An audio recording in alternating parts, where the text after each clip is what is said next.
Oh my God. I had the craziest revelation the other day. I have to tell you because you popped in my head.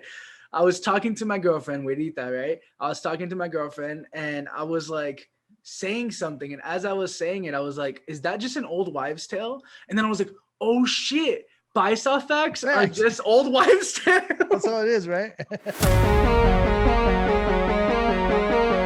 up in the morning and find something to watch. Wandering my plants and checking on my crimes. Not enough love, not enough love in the world. Not enough love, not enough love in the world. The Greenhouse with Goodness and Vic. A little Putin. I don't know why that song always gets stuck in my head anytime we start the show. I immediately think just like, what's that song? Why that song stuck in my head? That's tremendo culo. That one? No, no, but that's an even better one. Yeah. That should be the one that's stuck in my head. Honestly, I feel like anytime you can have like any reggaeton just like play in your head 24/7, it's probably like a cause for a insane asylum. Like I should be thrown and locked up. Nah, man. They play that stuff so much that it just gets stuck in your head. It's like, why is this song stuck in my head? You know, like I hate it. Like I'd be like, you know, just chilling. Like you'll be at work and it'd be like, "Eso no son riba, son nice, so nice." Just like you're just chilling, making tacos, and you just hear "Y que pasó, pasó." Exactly.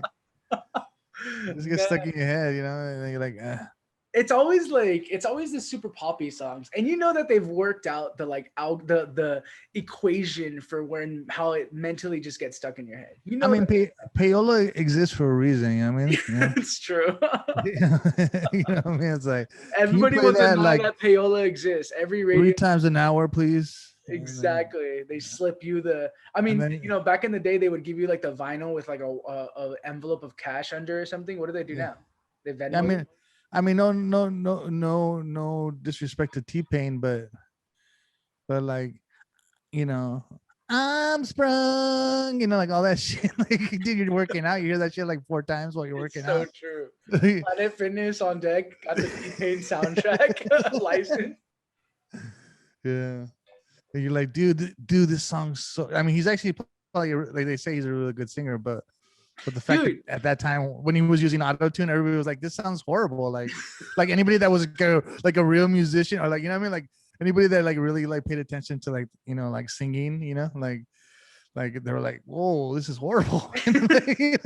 But then that guy came back. Did you watch the Tiny Desk?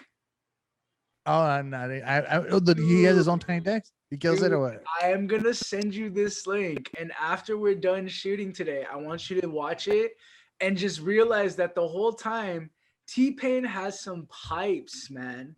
Oh no, that's what I've heard. You know, he's got some pipes, bro. Like I know it's more of a sound and shit, but you know, think about it. Like, you know, you're like, people have like, you know, spend, you know, hundreds of thousands, not millions of dollars, you know, like trying to perfect vocally, and, you know, vocal coaching. You got Mariah Carey, you got people like, you know what I mean, like, and then you Celine Dion and Adele and then and then you got that, you know what I mean? You know what I mean? You're just like, it's wild. I mean, like, but talk about the like last person who probably really needs auto-tune. Yeah, he auto-tuned. That was like his thing. That's his style. It's his flavor. It's just, yeah. That was his flavor. But hey, man, it worked. It definitely worked, man. Yo, thank you all for watching. Thank you all for tuning on in. This is The Greenhouse. My name is Vic.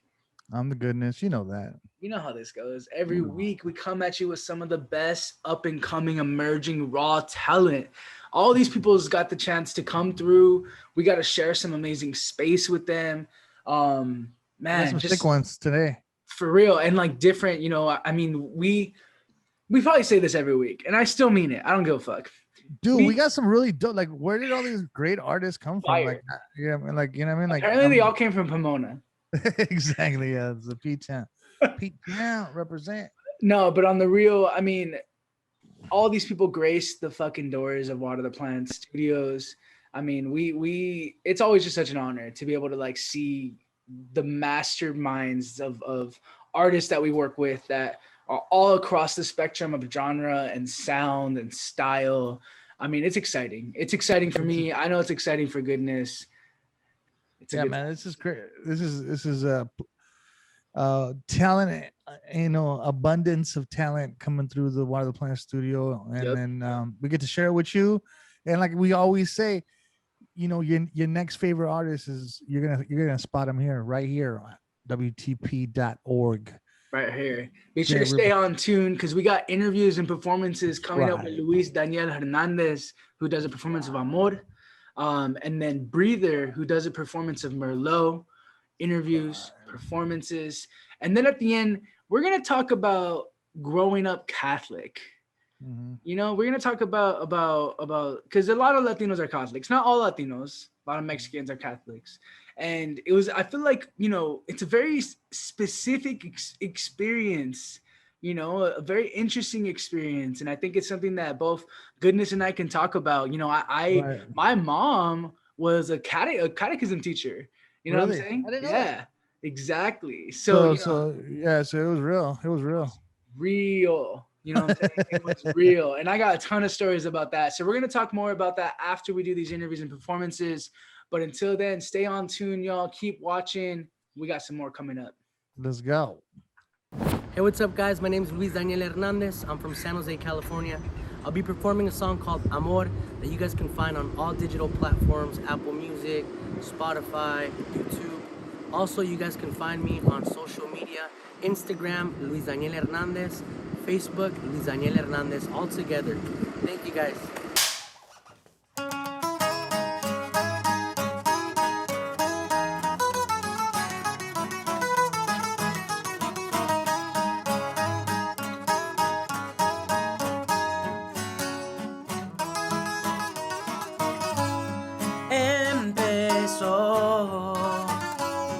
Era solo un beso el que a mí me cautivó. Ahora estoy tan enamorado de tus besos y canto. Ahora voy a decirte cómo siento yo el corazón. Yo por ti haría lo imposible, eres todo para mí. No me dejes nunca, yo estaré aquí hasta el final. Desde que tú me miras, yo supe que eras mía.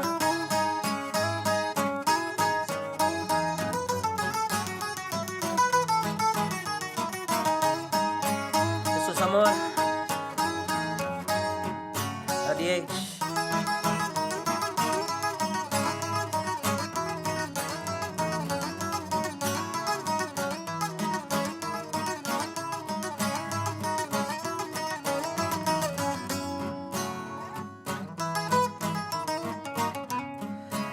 Empezó,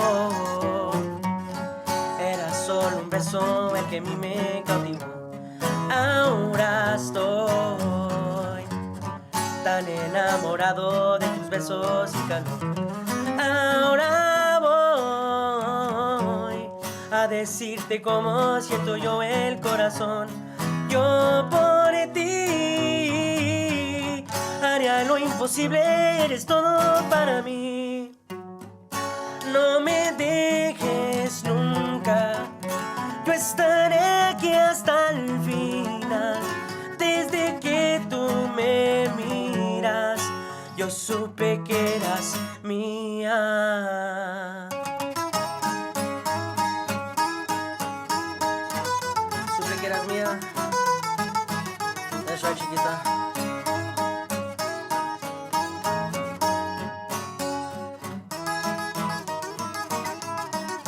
Eres mía, solo mía y de nadie más. Eres mía, solo mía y de nadie más.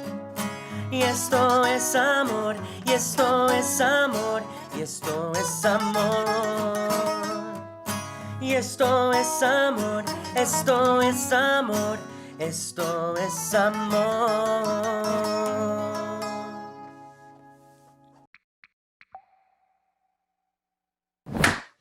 Yo, Yay. yo. We here with our man Breather. Is it just Breather extended R's? Yeah, it's just, if you were to just say it, it's just Breather, but Okay. like more, it was easier to Google it, I think. And then I think there's other bands that are like, there's like a Christian metal band called I the Breather and blah, blah. Yeah. And it just looks weird. And I like that whole, when people look at it, they're like, On it, SEO stuff, man. That's some big brain shit right It's Breather. there. That's awesome, man. Well, thank you so much for joining us and talking with us, man. We appreciate it. Absolutely. For people who don't know you, may not have heard of you, tell us what Breather's all about. Tell us about yourself. Give us the lowdown. Yeah, so Breather is a project that I started, I would say it was like late 2013. And I had a band and it was on its way out, like very stereotypical, like breaking up, like while the record is being done. So, so I had a whole bunch of other stuff that I was starting to work on, and I was like, well, I got to do it. I got to figure out a way of doing it. So started working on this stuff, and then I had actually met Paul, BDR. BDR. Yeah. I was rehearsing out this rehearsal studio in Garden Grove that he also worked at. And when I was starting to make this stuff, I was like thinking, I had just found that ASAP Rocky mixtape, that first one that had come out as like a free mixtape. And I was like, the production on this is, I had never heard bass like that. And when I met Paul, I was like, this would be really weird to send this stuff to Paul. And he's like a hip hop producer.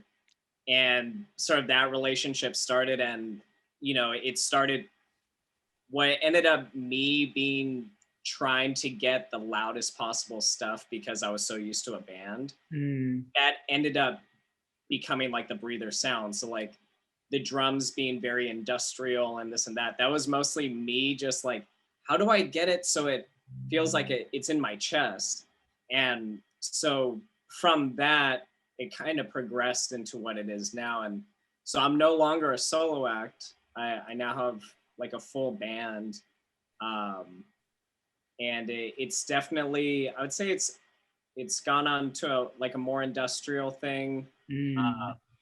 But I would say that the stuff is more, there's like more pop structuring to it, and it's definitely more melodic nowadays. That's awesome.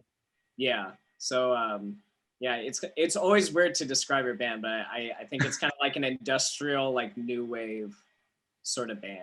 So what pushed you in that direction? Like, well, actually, let me ask you this question. What kind of stuff was your band playing prior? And then what kind of pushed you in this direction with Breather? Yeah, so the band I was in, we were called I Am You, and it was like, it's a 3-piece psychedelic instrumental band, kind of shoegazy sort of thing, but it was mostly instrumental. So like shit you listen to while you're on shrooms. Yeah. No, I'm kidding. I mean, yeah, totally. And so ayahuasca. Yeah, whatever gets you there for sure. DMT. Yeah, Jesus Christ. I have not yet. Yeah, I'm like, it's just slowly progressing into like heavier. Yeah. No, that sounds awesome though. That sounds Speedballs. Oh shit. We do not promote that. Yeah, after all that, we don't promote. Just drink coffee, kids. We don't promote the use of illegal recreational drugs. But yeah, so that the song that I actually did for this Merlot, I had written that, and I think it was meant to be for that band, but ended up not working out that way. And it's cool that it even doing this thing, like it works really well as like a solo piece. Yeah. It was really good. It was like it reminded me of like Led Zeppelin, Pink Floyd, like with the like you know, like you were telling a story with the beat, you know, with the instrument, you know. Like you got to that bridge, and then it kind of slowed down, and then you picked it up again. It was definitely like some Pink Floyd shit, you know. Yeah, no, I love Pink Floyd. Yeah. Yeah, so it progressed from that, and then to what it is now. I think that compositionally, like the song that I did for you guys, it's funny when Paul hit me up to do this, like we both said at the same time, like we texted each other the same exact word, like Merlot, and we both knew that this was the song to do with it, and we put that song out 7 years ago. Oh, but it just was, there was never a video for it, and doing this, like your guys' idea of Shot in the Dark, it was like, that's like, if there was ever to be a video for that song, this is it. That's so cool. Yeah, so where it is now, and even having the band, it was starting to move towards something that was like, okay, there's really cool textural environmental things happening, and there was certain emotional things that I feel like I was able to bring up, and it was interesting. But you know, in terms of, you know, just being able to sing to it, like having melodies, like that was something that I didn't even concern myself with. And you know, as you know, I'm like 32 now, and you start paying attention to more and more what you're listening to and the stuff that you turn to. It's like, man, I love, you know, I love singles. I love pop songs. It's like you can listen to The Cure, and The Cure is, they can put out the darkest, weirdest stuff, but you could still sing to it. And I think that was a thing where things are now.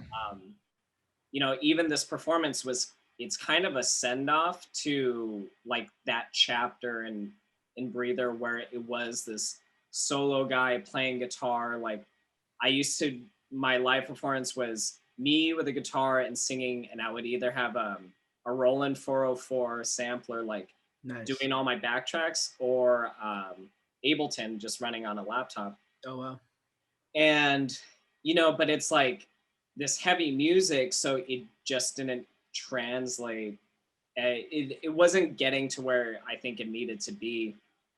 And I think on top of that too, you do shows by yourself, you're touring by yourself. Scheduling is really easy, but you don't get to share in the experience of like that whole thing when you're on stage, and you just have that speechless like communication with each other. And even if a show goes to shit and you're like kind of like depleted after the show, you don't have anybody to share that with. So gradually the shift was like, I want to share this with people. And you know, and also going into that more melodic route, I feel like my role in the band now is I still get, you know, executive decision with things, but a lot of what I do now is kind of create the essence of the song, like make a skeletal sort of structure for it.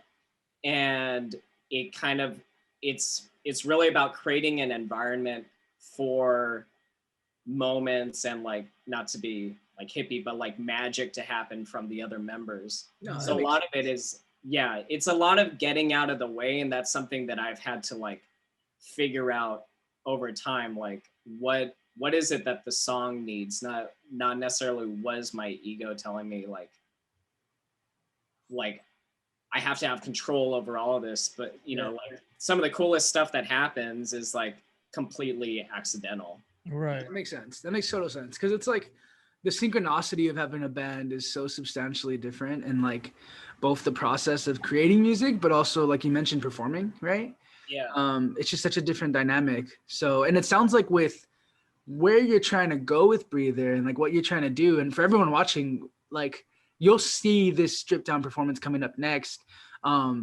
from what you did there and how you described it versus how you're describing you're at now, that makes a ton of sense to have like a collaborative aspect to it, because I'm sure that's such a big component in just like letting yourself kind of have that jam type vibe, right? That's like super big in something that's like kind of industrial or even like, you know, post-punk new wave type stuff, right? Yeah. I think that's the thing too, was, you know, earlier I was talking about how, yeah, we were a psychedelic band and like, you know, like, do you shroom out to it, blah, blah, blah. And that was the thing, was that I didn't want, because when I listen to the music now, I definitely feel like it's psychedelic in terms of certain transitions and maybe sonically, but I didn't want it to turn into something where it's just, oh, this is some background shit for you to like get high to and just sit there and like, no, it's like, no, I do have something to say. And I also didn't want to discount, you know, like primarily now I'm mostly doing vocals like for live. I didn't want to discount myself and my own abilities of vocals. Like doing vocals is like, it's extremely vulnerable. And everybody, when they track vocals, like everybody, you have this moment where you're like, oh fuck, that's how I sound, like on a microphone. Like, fuck, that's how my voice sounds.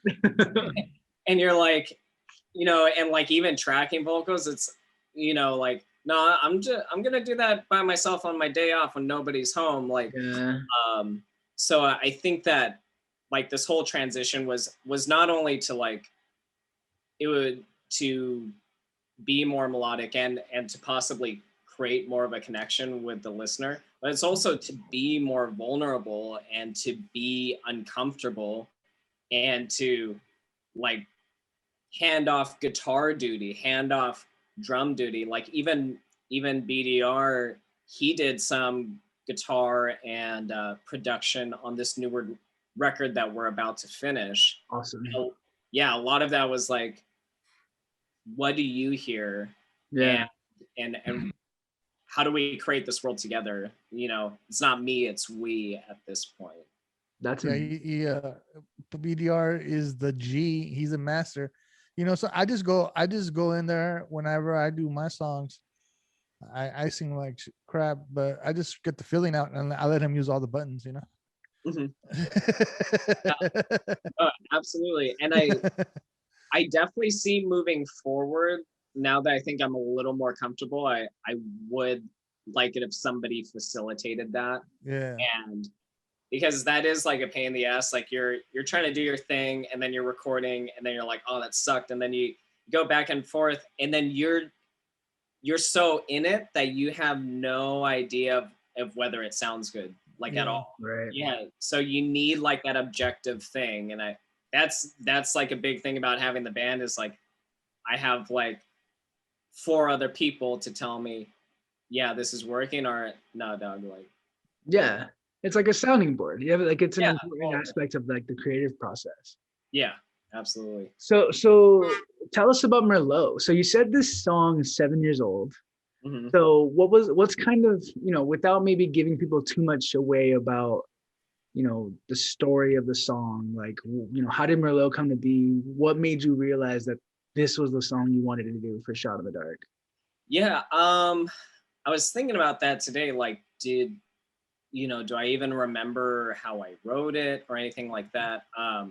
I wouldn't say that in terms of a guitar player, like I'm not one of those dudes that just like, I can't read music. I don't have like this big brain on like theory and whatever, but I know when stuff feels right. And I've always looked at guitar, like I was never really turned on by guitarists that it's like, you know, with their clean tone, they just sound sick. It's like, no, I like the ones that like, it sounds like feedback and like seagulls are like dying and shit. Like, I look at it more like a tool for something to happen. So that makes so much sense. I love that.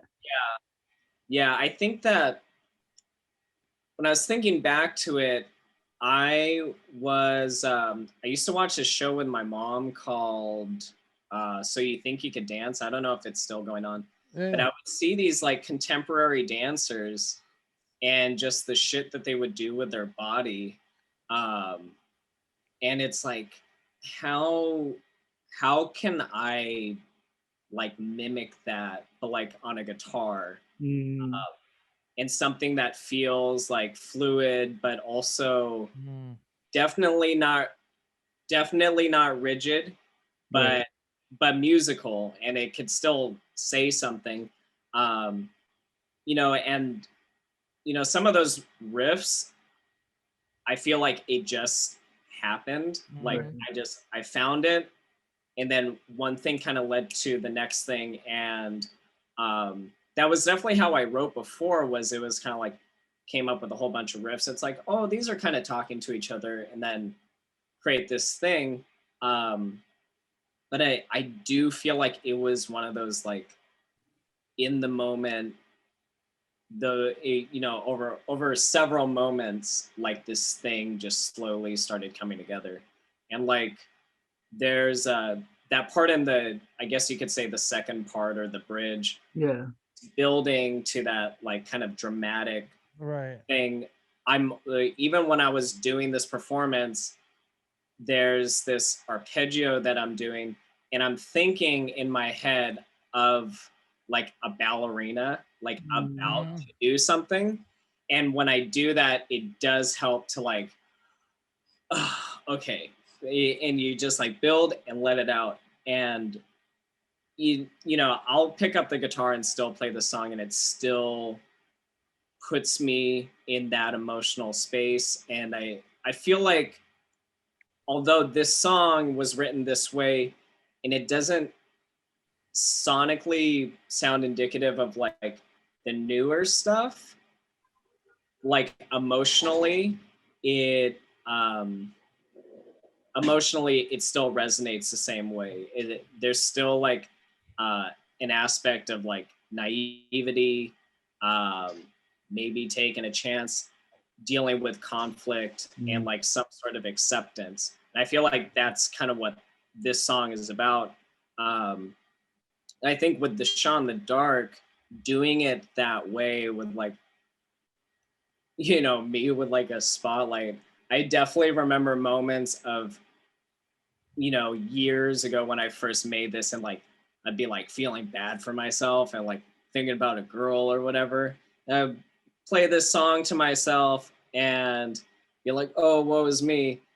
But there's something really pretty about that. It's like, at least you're feeling something, at least you're expressing something. So I think with this, and I think even doing this performance in August during like this whole shit that we've dealt with for the past year, you know, it was kind of like, you know, that it was the most appropriate thing to be playing at that moment, just of like, what are we doing? Right. But how can we look at this? You know, how can I look at this so that maybe that there's like some optimism in this? There's a whole load of acceptance that has to be done right now. We can barely leave our house. You know, you can't really be around your friends or your family.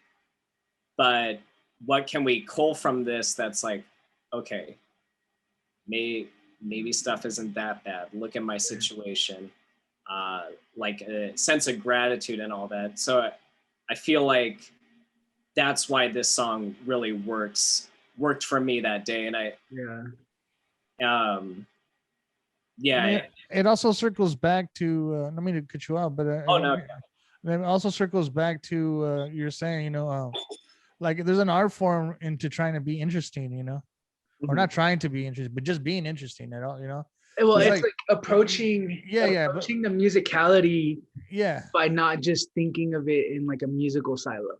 Yeah, exactly. Like people forget about that. A lot of, you know, musicians feel like they just got to kick ass and jam, you know, and that's it. Yeah, man. but there's an art form into being accepted, and to creating a performance and serving the audience, Yeah, yeah. And- That I would definitely say that. You know, even in terms of like working with melody, or it's just this thing where I want you to listen to it as much as us artists want to be like, it's like I do it for myself. yeah, Exactly. exactly. It's like I get it. Like, of course. And at the end of the day, you shouldn't put anything out, and you shouldn't do it unless it's this huge meaningful thing. Right. But like all your favorite bands that you're singing to, like, they're connecting with you, and it's just like having a conversation with someone, and when they get what you're saying, it's like you're like going through a thing, and they're like, dude, yeah, totally. And that's what songs are. And I think that's what we get. And that's like when people listen to sad shit when they're sad, it's like, why would you listen? It's like, because he's telling me that these feelings are valid. I mean, that he's felt that way too, or she's felt that way too, or they exactly. Yeah, no, it's a conversation. It's a conversation. You're releasing something, even if it is for yourself, to other people. Yeah. Right. So I mean, honestly, man, this is fascinating, because I think it's at least for me, very rare to talk to someone who's really taking an approach on such a artistic standpoint of music, while still making stuff that is like accessible, right? Pop music is inherently pop music because it is accessible. It's popular music. But if you're making other types of music, but you're approaching it with an artistry that involves things beyond music, I mean, I think that's the missing link in a lot of circumstances where. And the people that do it right, they are successful. You know what I mean? Because you're taking stuff from other places and like letting yourself be inspired. And you're creating your own genre too, almost sometimes. Yeah. I think a lot of times when I'm thinking of writing anything, it's always like, I think of Stanley Kubrick, like I think of 2001, or like The Shining, and it's always about a place. It's always about creating a setting in the listener's mind. So I tend to turn off, like, when stuff sounds too like musically, this makes sense and this is right. It's like that doesn't do anything for me. Like if I think it's Bob Seger, he has that song. I've heard it a billion times, that's why I'm sick of it. But like that song, Mr. Old Time and Rock and Roll, I like just the setting that brings me to is just a guy like drunkenly yelling in a bar, and I'm like, oh fuck, I just gotta get out of here. Like that's the people who listen to it, man, all the time. I always think in terms of like, what would be the weirdest like setting for the listener to be in, and at that point, then that's what's gonna inform every sound. I would hate to be taken out of that from being too traditional about it. It's like, well, we all know how to play guitar, so we're gonna put guitar here. It's like, why don't you use a synth? Why don't you use? It's always about feeding what the song needs and what the song wants. Most definitely. 100%. That's awesome, man. So where did you grow up, man? Where did you grow up? Right here in Southern California, or? Yeah, I was born in West Covina, but moved to Long Beach when I was 7. 626 in the mix.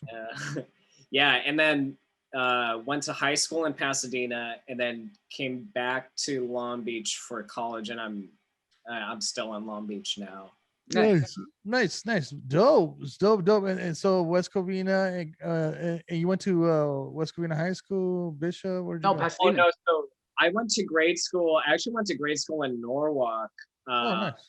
Yeah, since I've lived in Long Beach since I was like 7, my grandma lived in Norwalk. So actually, there were sessions that we had at your studio in Santa Fe Springs. Right. And the only way to get to the freeway was by driving through Norwalk. like, yeah, places that I haven't been in like 20 years. And it looked exactly the same. Oh, I was yeah, like, man. dude, that's same food for less. Like, Oh, yeah.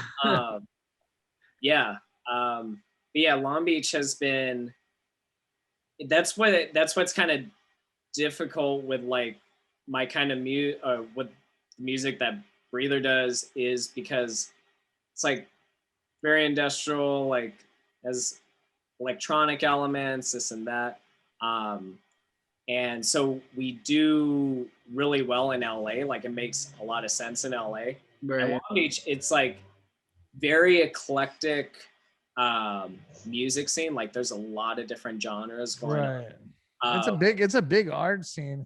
Yeah. It's just we don't have like a ton of like music heads that come out here. It's not really like as much of a destination spot for shows. Right. So in one sense, it's a little difficult getting my stuff out here. Although like, you know, I have definitely had residencies here and this and that, but as far as where it translates, it's definitely like, I would say more of an LA thing. But at the end of the day, I love living here.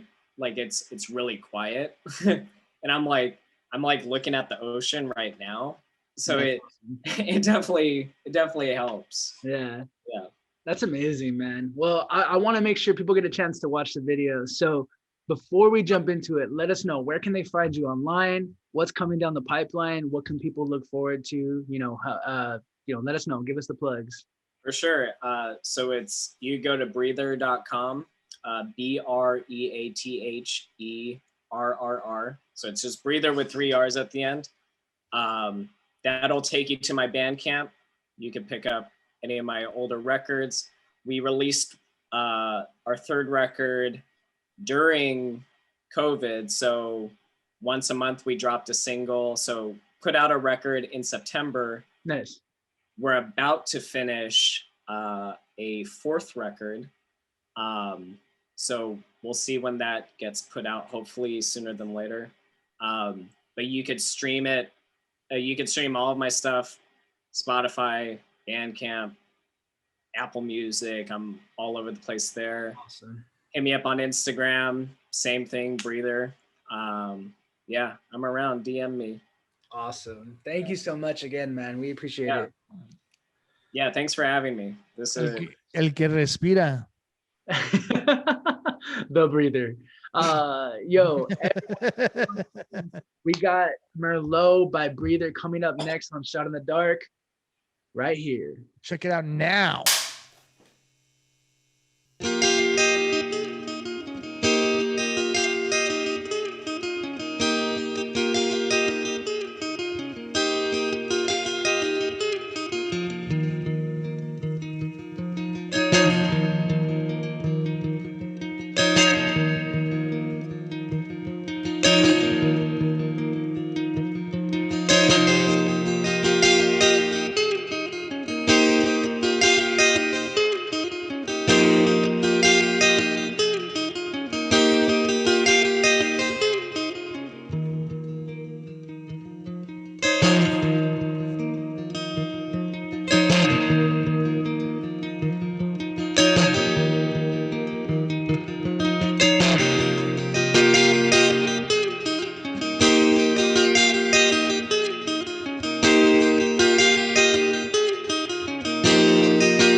Ay, Dios mío, those performances were amazing. Padre nuestro que estás en el cielo. Hey, bro, I didn't really go to church. Like the only time I went to church was literally weddings, quinceañeras, or like when someone Yo, died or something, you know? this is gonna be great because Yeah. you are what we call a cafeteria Catholic. Yeah, dog, like straight up. My parents were Catholic, and then like I'd feel all bad, like because they'd go get communion. My parents would, and I would just sit there. I'd be all ashamed, like I'm not, they'd be like, no, tú no puedes ir. Like I'm a sinner, you know. Man, yo, That's what I felt. I think I always felt like that. Like oh man. this is great. We're gonna jump straight into this, but yeah. real quick for everyone who was watching, thank y'all staying this far. You watched our performance interview with Breather with Luis Daniel Hernandez, who preferred Amor. Yo, tons of stuff to continue coming out with there, but be sure to support these artists, follow them, keep track on them. We got a ton of stuff that we post on all of our socials at H2O The Plants. But let's get into it. We already started. We were already going. So let's just jump in because this is going to be a good one. We are talking about being raised Catholic. Yeah, Now, man. you're so continue. You're talking about being a Catholic and how it was for you growing up. Yeah, like so for me, you know, I never really went to, like, we didn't go every Sunday, or we didn't really go to church at all, really. My parents, you know, we would work, you know, on the weekends, you know. And so, but you know, we were Catholic on the weddings, quinceañeras, you know, funerals or whatever. Did you go on Easter? No, we didn't go on Easter. Did you go for Christmas? No, not for Christmas. Damn. We would just go get our ashes, and that's it. On Ash Wednesday? On Ash Wednesday. Pretty much. I mean, every once in a while we'd go on Easter, but I mean, I'm not trying to, like, you know, talk shit about my parents or anything like that, but we just didn't go to Catholic church, you know? Like, we didn't go to church. It just Sorry, go ahead. But it was really easy for me to, like, when I was growing up, like, when you know, teenager, you know, when you had your friend and his parents like ran the catechism and there was like a Christian school, you know, so I would go there and hang out, but it's the same thing pretty much. I mean, it's almost like polar opposite, and it's interesting because you have like the different experiences of what being like a Catholic is, you know what I mean? Especially like Latino Catholic. So, you know, my wife went to Catholic school, all that. So dude, there you go. So you know what I mean? Like, wait, actually, are you raising your kids to be Catholic? Well, yeah, well, yeah, I think so. Or cafeteria Catholics? I mean, we don't go to, I mean, dude, I don't know, man. Like, we were going to church every Sunday, and it was a Catholic church, but it was more of like a Lutheran, you know? Okay. And it was more like, you know, it was more less conservative, I guess, what you would say, more open, you know what I mean? Like, the dude talked about like gay marriage and, you know, that we gotta, you know, and all these things, you know what I mean? Like, so I thought that was kind of cool, you know? It was more inviting, you know what I mean? Than, you know, than it's like more, it feels like more new age, right? More accepting. Exactly. And, you know, he got called to do service in Hawaii. So when we were watching his Zoom church every Sunday. So I've been more proactive as, you know, a father, to be in the church a little bit more. You know, I mean, it's like, or just to like be a more like religious, maybe. Yeah, exactly. I mean, just to show my son some. I mean, teach him, you know, knowledge is wisdom. You know what I mean? Like, he's gonna learn. You know what I mean? Like, these are stories that are here to teach you. You know, right? It's like learning opportunities anywhere, for sure.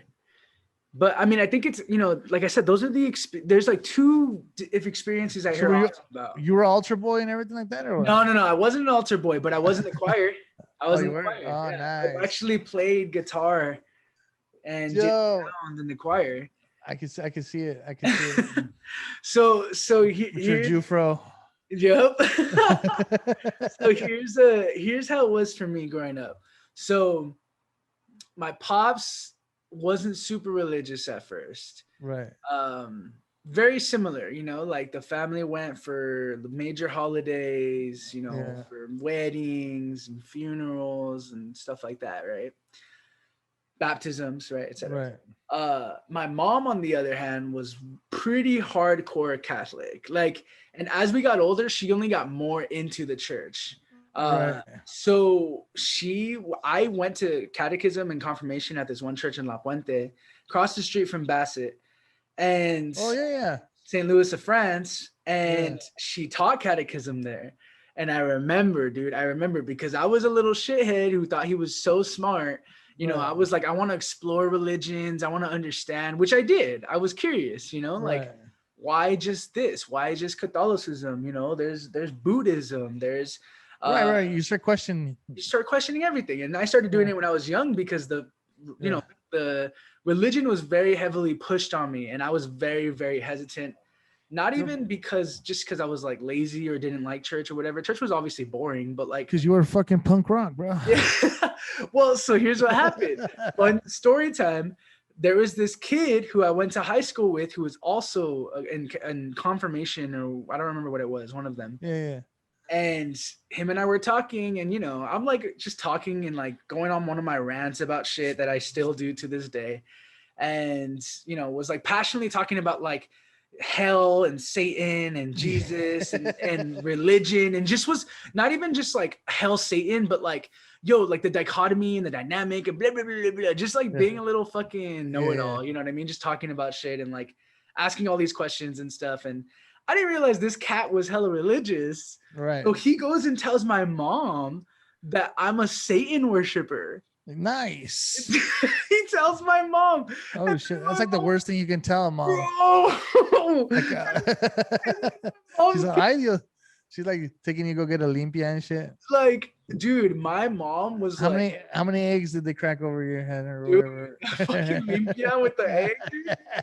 Yo, and it was one of those things where I was like, where did you get that from? And I had to like explain myself, you know, to like my mom, who like English wasn't her first language. So there was a lot of like, I mean, you remember my mom, there was a lot of miscommunication on stuff all the time. And so I would try to explain it, and then would like explain it in Spanish, and she would still just be like, no, like my son is not going to be a Satan worshiper. You're listening to that punk rock music. And growing your hair out long and all these things. And man, I mean, mira,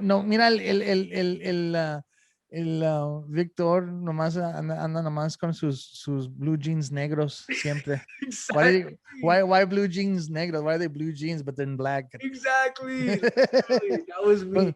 Con sus blue jeans negros. Because it sounds worse. Man, it was wild. And you know, I always think it's super interesting because religion is such a huge thing in the world, and it's both a thing that unites so many people and separates so many people, right? That's crazy, bro.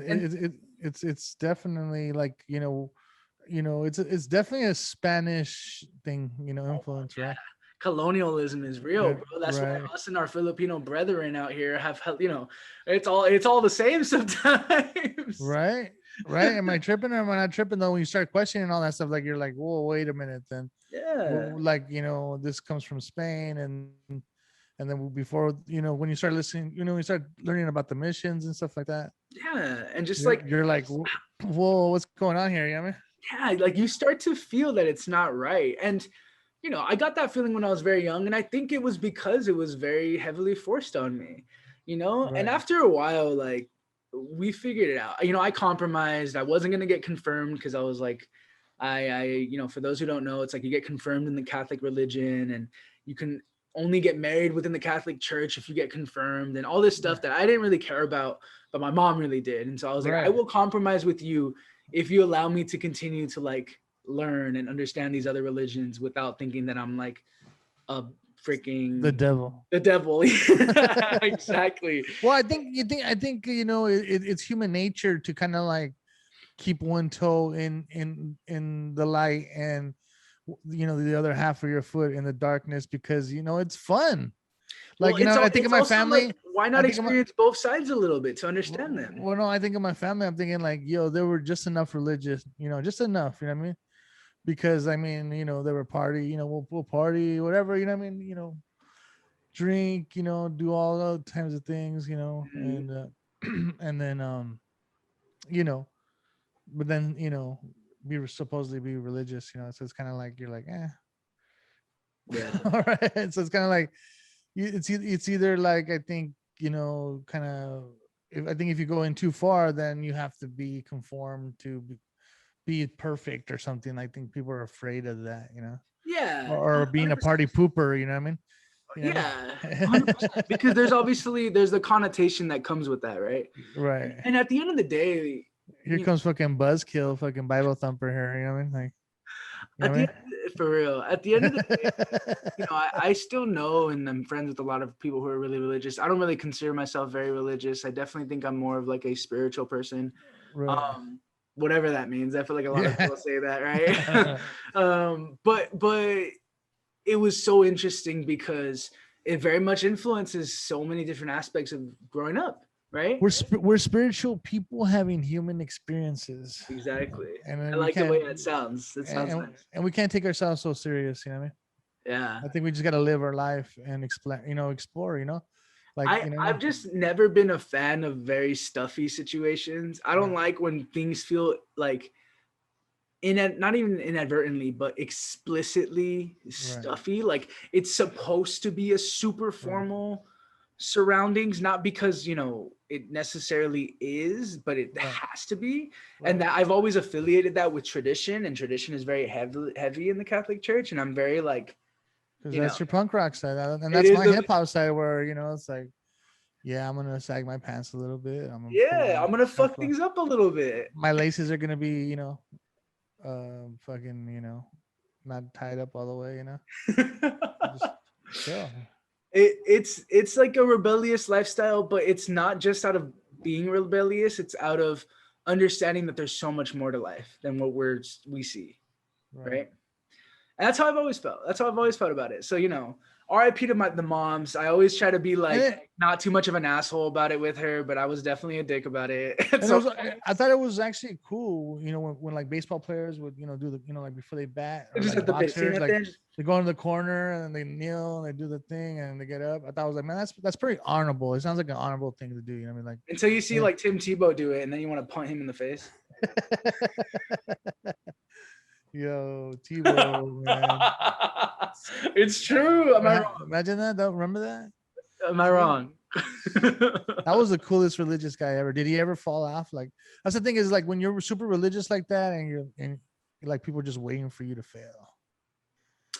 Yeah, because there's like an extremeness to it, right? Yeah. Like your affiliation with being super religious probably also means that you hate gay people, right? Yeah. Or you don't like fucking whatever. Abortion. Yeah, exactly, right? So it's like those are direct affiliations. And you love guns, whatever. Based off of affiliations with the church that people correlate, right? Right. Like, to be quite honest, is not far off. Right. But obviously, like you mentioned, at the church you went to, like there's a lot of places, a lot of spiritual, religious homes that are trying to break all the ties. I mean, they're like literally most of the people, pastors, ministers, like they say that it's something like 80% of them are like European descent, Right. So it's like, you really like, out of everybody is only like 10 to 20% that are like African American, Latino, Asian, you know what I mean? Out of all the people in the world, you know what I mean? Yeah. That's crazy, you know what I mean? And to teach one way of thinking, people are opening up and they're being more real, Yeah. And everybody has their path. I feel like, whatever path you choose, as long as you have a connection with God, I mean, that's the important thing, right? You have a connection with yourself, right? And your inner peace, right? I mean, Kanye said it best, bro. I am God. Yeah, we are all God. That's why we call each other doggy. When you say, why Mexicans people call each other doggy? So God backward is dog, It's my dog. What's up, dog? What's up, God?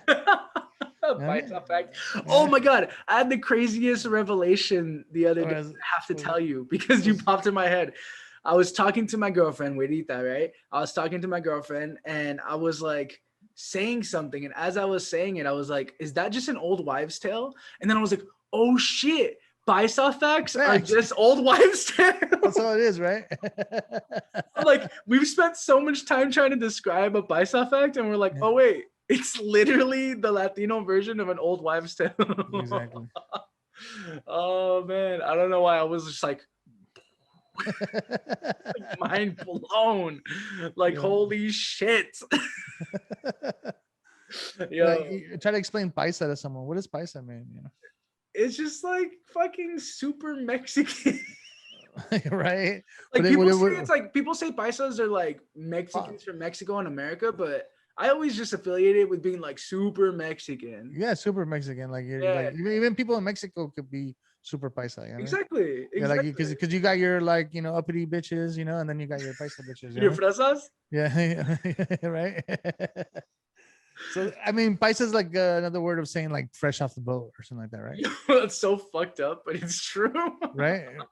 It's just when you're like hell. It's like hella cultura. Like, you're just exactly super deep in the rain. I don't necessarily think of it as a bad thing. I just think like, yeah, it was fucking some paisa shit to do, fool. Yeah, like you make up your own words, like you put like Lorenzos on like you put like spinners on like a 91 Nissan Sentra.